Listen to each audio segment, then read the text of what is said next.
प्रेमी भक्तजनों को सप्रेम नमस्कार। आपके लिए प्रस्तुत है श्रीमद् भगवत गीता का 14वां अध्याय। आपको हमारी वीडियोज समय से मिलती रहें, इसके लिए चैनल को सब्सक्राइब कर बेल का आइकन दबाएं और यदि आपको हमारी वीडियोज अच्छी लगें तो उसे लाइक और शेयर करें। धन्यवाद। श्री कृष्ण भगवान बोले, हे अर्जुन, ज्ञानों में भी अति उत्तम परम ज्ञान को मैं फिर भी तेरे लिए कहूँगा कि जिसको जानकर सब मुनिजन इस संसार से मुक्त होकर परम सिद्धि को प्राप्त हो गए। हे अर्जुन, इस ज्ञान को आश्रय करके अर्थात धारण करके मेरे स्वरूप को प्राप्त हुए पुरुष सृष्टि के आदि में पुनः उत्पन्न नहीं होते हैं और प्रलय काल में भी व्याकुल नहीं होते हैं, क्योंकि उनकी दृष्टि में मुझ वासुदेव से भिन्न कोई वस्तु है ही नहीं। हे अर्जुन, मेरी महत ब्रह्म रूप प्रकृति अर्थात त्रिगुणमयी माया संपूर्ण भूतों की योनि है, अर्थात गर्भाधान का स्थान है, और मैं उस योनि में चेतन रूप बीज को स्थापन करता हूँ। उस जड़ चेतन के संयोग से सब भूतों की उत्पत्ति होती है। हे अर्जुन, नाना प्रकार की सब योनियों में जितनी मूर्तियाँ अर्थात शरीर उत्पन्न होते हैं, उन सब की त्रिगुणमयी माया तो गर्भ को धारण करने वाली माता है और मैं बीज को स्थापन करने वाला पिता हूँ। हे अर्जुन, सत्वगुण, रजोगुण और तमोगुण ऐसे यह प्रकृति से उत्पन्न हुए तीनों गुण इस अविनाशी जीवात्मा को शरीर में बांधते हैं। हे निष्पाप, उन तीनों गुणों में प्रकाश करने वाला निर्विकार सत्वगुण तो निर्मल होने के कारण सुख की आसक्ति से और ज्ञान की आसक्ति से अर्थात ज्ञान के अभिमान से बांधता है।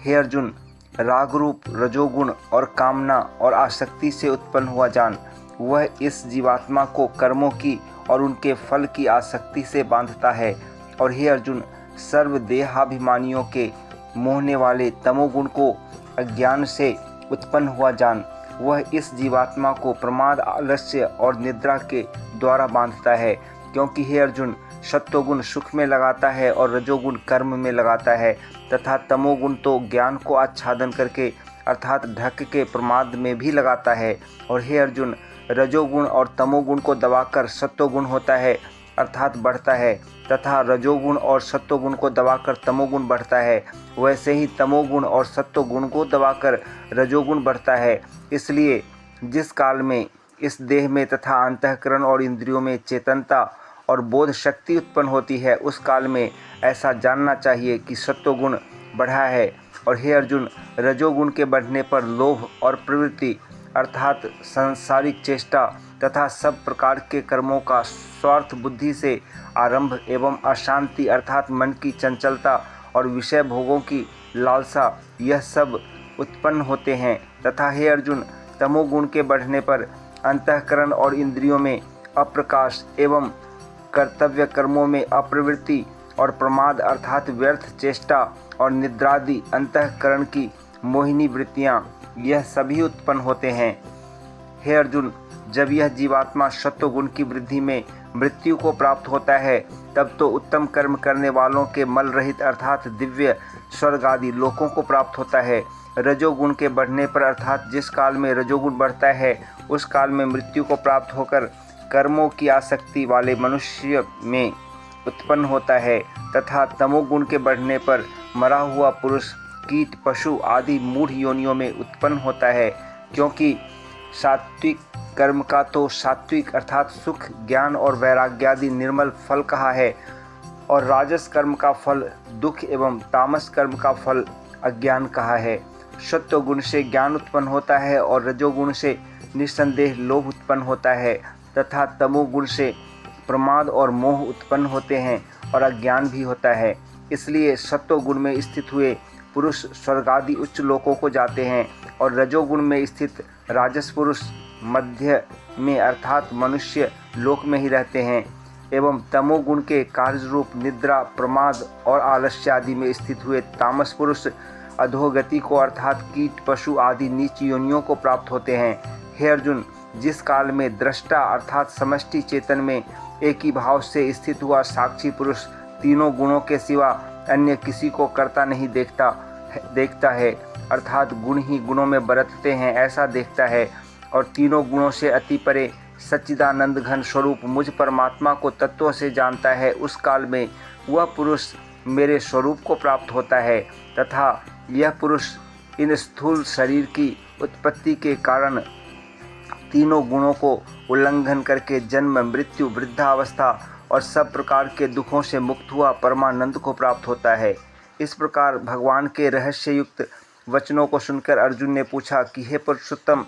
इन तीनों गुणों से अतीत हुआ पुरुष किन किन लक्षणों से युक्त होता है और किस प्रकार के आचरणों वाला होता है, तथा हे प्रभु, मनुष्य किस उपाय से इन तीनों गुणों से अतीत होता है। इस प्रकार अर्जुन के पूछने पर श्री कृष्ण भगवान बोले, हे अर्जुन, जो पुरुष सत्व गुण के कार्य रूप प्रकाश को और रजोगुण के कार्य रूप प्रवृत्ति को तथा तमोगुण के कार्य रूप मोह को भी न तो प्रवृत्त होने पर बुरा समझता है और न निवृत्त होने पर उनकी आकांक्षा करता है, तथा जो साक्षी के सदृश स्थित हुआ गुणों के द्वारा विचलित नहीं किया जा सकता है और गुण ही गुणों में बरतते हैं, ऐसा समझता हुआ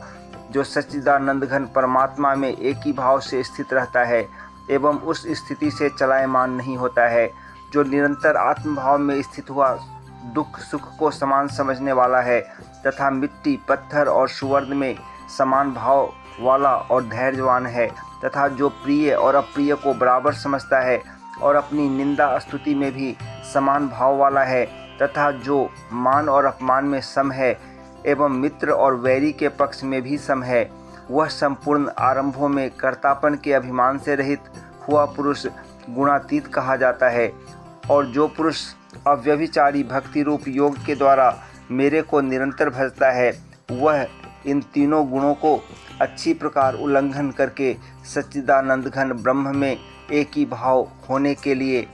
योग्य होता है। हे अर्जुन, उस अविनाशी पर ब्रह्म का और अमृत का तथा नित्य धर्म का और अखंड एकरस आनंद का